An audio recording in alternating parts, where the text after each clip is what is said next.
எடுத்துக்காட்டு 3.40. ராஜன் தன் வீட்டிலிருந்து இருசக்கர வாகனத்தில் மணிக்கு 35 கிலோமீட்டர் வேகத்தில் சென்று தன்னுடைய அலுவலகத்தை 5 நிமிடம் தாமதமாக சென்றடைந்தார். மணிக்கு 35 கிலோமீட்டர் வேகம். ஓகேவா? சோ வேகம் வேகமா அந்த 35 கிலோமீட்டர் வேகத்துல போனா 5 நிமிஷம் என்ன பண்ணாரு? தாமதமா போனாரு. தாமதத்துக்கு இங்கிலீஷ் என்னது? லேட். அப்ப லேட்டா போனா நம்ம +5 ன்னு சொல்லுவோம், -5 ன்னு சொல்லுவோம். 5 நிமிடம் கொடுத்துறாங்க, 5 மணின்னு கொடுத்துறாங்களா? இது மணிக்கு 35 கிலோமீட்டர் வேகம். அப்போ வேகம் காலம் கடைசியில முடியுமோ அந்த கணக்குல தூரம்ன்ற வார்த்தை முடியும். அப்போ வேகம் காலம் தூரம் மூன்றுத்துக்கும் இடையே உள்ள தொடர்பு என்னன்னு சொல்லுங்க பார்க்கலாம். தொலைவு வேகம் தொலைவு பை காலம். அப்ப தொலைவு இங்கிலீஷ் நான் சொல்லுவோம் டிஸ்டன்ஸ். காலத்துக்கு இங்கிலீஷ் சொல்லுவோம் டைம். வேகத்துக்கு இங்கிலீஷ்ல சொல்லுவோம் ஸ்பீட். S okay. இப்போ ராஜன் ஆபீஸ்க்கு போகும்போது இப்போ வேகத்தை சொல்லிட்டாங்க, எவ்வளவு தூரம்னு சொல்லல. எவ்வளவு தூரம் நமக்கு அப்ப தொலைவு இங்கே வச்சுக்கலாமா? இத இங்க எடுத்துட்டு வரலாமா?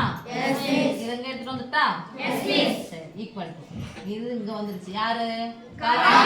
காலத்துக்கு நான் சொல்லலாம் டி போட்டுக்கிட்டா, ஸ்மால் லெட்டர் போட்டுக்கிட்டா. தொலைவுக்கு இங்கிலீஷ் நான் சொல்றோம் டி பை எஸ். இப்போ ஃபர்ஸ்ட் இது உள்ள கொடுக்குறாங்க. அப்போ ஃபர்ஸ்ட் இது நான் சொல்லலாம் t1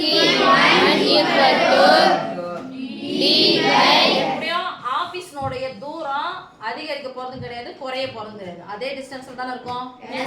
ஆனா வேகம் அதிகரிக்கலாம், காலம் அதிகரிக்கலாம், இல்ல காலம் குறையலாம், இல்ல வேகம் குறையலாம். அப்போ ஸ்பீட் எத்தனை கிலோமீட்டர் வேகத்துல போறாங்க?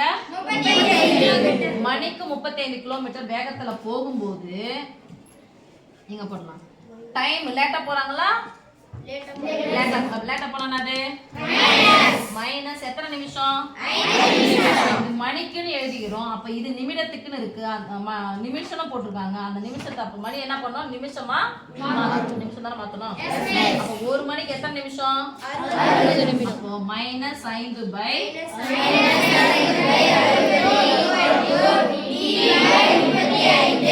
ஓகே. இது என்னது? T1. அவர் மணிக்கு 50 கிலோமீட்டர் வேகத்தில் சென்றிருந்தால் அலுவலகத்தை 4 நிமிடம் முன்னதாகவே சென்றடைந்திருப்பார் எனில் ஓகே. ஒருவேளை 35 கிலோமீட்டர் ஸ்பீட்ல போனதுனால 5 நிமிஷம் லேட்டா போறாரு. 50 கிலோமீட்டர் ஸ்பீட்ல போயிருந்தா 4 நிமிஷம் என்ன பண்ணிருப்பாரு? முன்னாடி போயிரு. அப்ப முன்னாடி போனா என்ன பண்ணும்? பிளஸ் பண்ணுமா மைனஸ் பண்ணுமா? அப்ப இத என்ன எடுத்துக்கலாம்? T2 ன்னு எடுத்துக்கலாமா? சொல்லுங்க. T2 ஈக்குவல் டு பிளஸ் மணிக்கு எடுத்துக்கோ. அங்க நிமிஷம் கொடுத்துருக்காங்க. அப்ப மணியை நிமிஷம் மாத்தினா ஒரு மணிக்கு எத்தனை நிமிஷம்? 60 நிமிஷம். அப்ப 60 நிமிஷத்துக்கு 4 நிமிஷம் இல்ல சீக்கிரமா போயிட்டாரு. Equal to D 35 kilometre speed. அது எத்தனை கிலோமீட்டர் ஸ்பீடு? 50 கிலோமீட்டர். சொல்லுங்க. அவருடைய அலுவலகம் வீட்டிலிருந்து எவ்வளவு தூரத்தில் உள்ளது? தூரம் கேக்குறாங்க. அப்ப தூரம்னா என்ன சாமி? டி தானே? வீட்ல இருந்து ஒரு ஆபீஸ் எவ்வளவு தூரத்துல இருக்குன்னு கேக்குறாங்க. ஓகே. ஃபர்ஸ்ட் இதுக்கு ரெண்டுத்துக்கும் வித்தியாசம் கண்டுபிடிக்கலாம். என்ன மிஸ் வித்தியாசம்னு சொன்னா T2ல இருந்து T1 என்ன பண்ணிடலாம்? கழிச்சலாமா? அப்போ T2க்கு பதிலா யாரை எழுதலாம் பாருங்க. இந்த சைடு ஈக்குவல் போட்டுக்கிட்டா பிளஸ் 4 மைனஸ் நான் அர்த்தம் குறிய இந்த லெஃப்ட் சைடு எடுக்கிறோம். அப்ப குறிய மைனஸ் என்ன பண்ண போறோம்? பிளஸ் 5 பை லெஃப்ட் சைடா ஈக்குவல் போடணுமா? இது போட்டேன், இது போட்டாச்சு. இங்க ரைட் சைடுல யார் இருக்காங்க? இங்க மைனஸ் தானே? மைனஸ்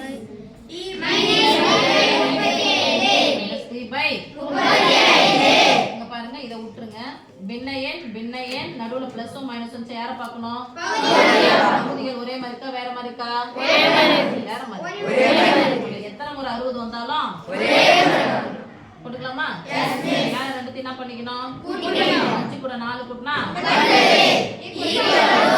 இங்க பாருங்க ஒரு பின்ன எண் ஒரு முழு எண் அப்படியே போட்டுக்கலாம் என்ன ரெண்டுத்துக்கும் பொதுவா என்ன இருக்கலாம் ஒரு எந்த நம்பர் தான் நடுவுல பிளஸ் ஓ மைனஸ் வச்சா பொதுவா அது வெளிய இருக்கலாமா பொதுவா யார் இருக்காங்க பொதுவா எடுத்தா கேன்சல் பண்ண ஓ டி டி பொதுவா எடுத்தா என்ன பண்ணோம் சொல்லுங்க 1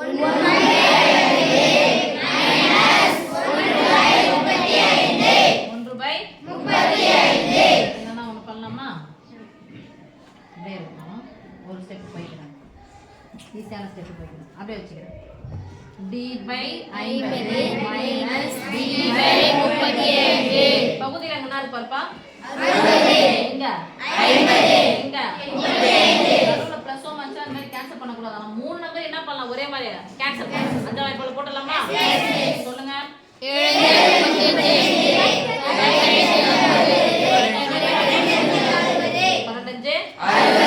7 பொதுவா எதுவுமே இல்ல 7 என்பது நான் நம்பர் பகாய் 7 என்பது பகாய் அதனால இது பொதுவா இது பண்ண முடியாது இங்க பார்க்கலாம் மேல இங்க பாருங்க பார்க்கலாம் 3 சொல்லுங்க 3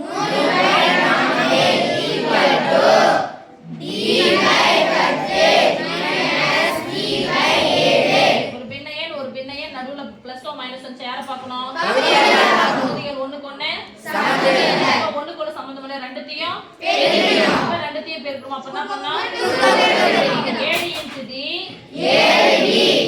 10 into d 10d சரி பை 5 அந்த வகுத்தலா இருக்கிற 70 இந்த பக்கம் வந்துச்சா நான் மாறும் அண்டர்ஸ்டாண்ட் ஸ்டெப் குறைச்சிட்டா பெருக்கலாம் ஆகும்போது ஏற்கனவே இங்க யார் இருக்காங்க 3 into 5 இந்த பை 4 இருக்குல்ல அப்படியே போடுவோம் ரெண்டுத்தையும் பெருக்குறோம் இத அப்படியே எடுத்து வந்துறோம் ஓகே பெருக்கி பொதுவா போறோம் அப்படியே வகுத்தல் எடுத்து வந்து இந்த பக்கம் வந்துச்சுனா பெருக்கல் வரும் இப்போ இங்க பாருங்க தேவையில்லாத வகுத்தல் ஒருத்தர் இருக்காரா எடுத்து போய் பெருக்கணும் எத்தனை உறுப்புகள் இருக்கு இரண்டு உறுப்புகளையும் பெருக்குங்க பெருக்கலாமா ஏனா 20 பாயிண்ட் இருக்குதுங்களா பாரு 3 into 70 ஏனா என்னன்னு கேக்குறா சொல்ல மாட்டேன் 28 d மைனஸ் 40 d இது ஒத்த உறுப்புகளா வேறுபட்ட உறுப்புகளா வேறுபட்ட உறுப்புகளா d ன்றது ஒத்த உறுப்புகளை மட்டும் தான் கூட்டவோ கழிக்கவோ பெருக்கவோ வகுக்கவோ முடியும் அப்போ நடுவுல ஒரு மைனஸ் இருந்தா என்ன பண்ணனும் கழிக்கணும் மைனஸ் ஒரு மைனஸ் இருந்தா கழிக்கணும் பெரிய நம்பர் வந்து சின்ன 40 ல இருந்து 28 கழிச்சா எவ்வளவு 40 ல இருந்து 20 ரூபாய் போச்சா 20 ரூபாய் 20 ரூபாய் போனா 12 என்னோட குறி மைனஸ் எதை கழிச்சோம் d தான கழிக்கிறோம் பொதுவா என்ன பண்ணோம் d இங்க ரெண்டு பெருக்கலாமா இது கூட வானா 3 into 7 அப்படியே போட்டுக்கோங்க போனா இப்ப போலாமா பாருங்க ரெண்டுக்கு நடுவுல என்ன குறி 12 ஓட குறி மைனஸ் ஆனா மைனஸ் 12 பிளஸ் d கிடையாது அப்ப பெருக்கலா இருக்கிற 12 தான பக்கம் வந்துனா வகுத்தலாம் அப்படியே கேன்சல் பண்ணுங்க 1 3 4 12 நடுவுல என்ன குறி இருக்கு பெருக்கல் இப்போ இந்த பக்கம் எடுத்து வந்துடலாமா இங்க மைனஸ் d அப்படியே வச்சுக்கோங்க பெருக்கலா இருக்கிற 4 இந்த பக்கம் வந்துனா வகுத்தலாம் மாறும் ஆன்சர் எவ்வளவு பாருமா 70 4 ஆல வகுக்கலாமா எஸ்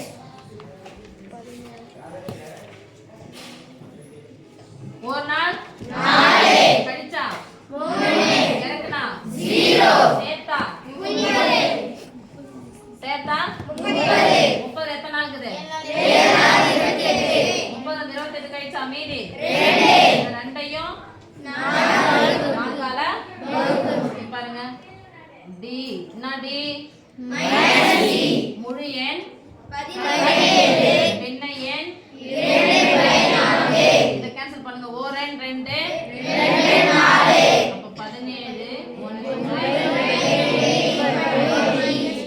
d என்னப்பா டிஸ்டன்ஸ் தொலைவு எங்கயாவது மைனஸ்ல வருமா நோ மிஸ் சத்தமா நோ மிஸ் தொலைவு எங்கயுமே மைனஸ்ல அப்போ எத்தனை இது அப்படின்னு சொன்னா 17 அலகுனா சொன்னோம். சென்டிமீட்டர் தூரமா, மீட்டர் தூரமா, கிலோமீட்டரா? அப்போ தொலைவு. therefore வீட்டுக்கும் அலுவலகத்திற்கும் இடைப்பட்ட தூரம் 17.5 கிலோமீட்டர். மிஸ் நான் இங்க கூட கேன்சல் பண்ணிடுறேன். பாதியா பிரிச்சா 35, இத பாதியா பிரிச்சா 35 பாதியா பிரிச்சா 17 தானே? அதான் போடும் 17.5 கிலோமீட்டர். ஓகே? Yes miss.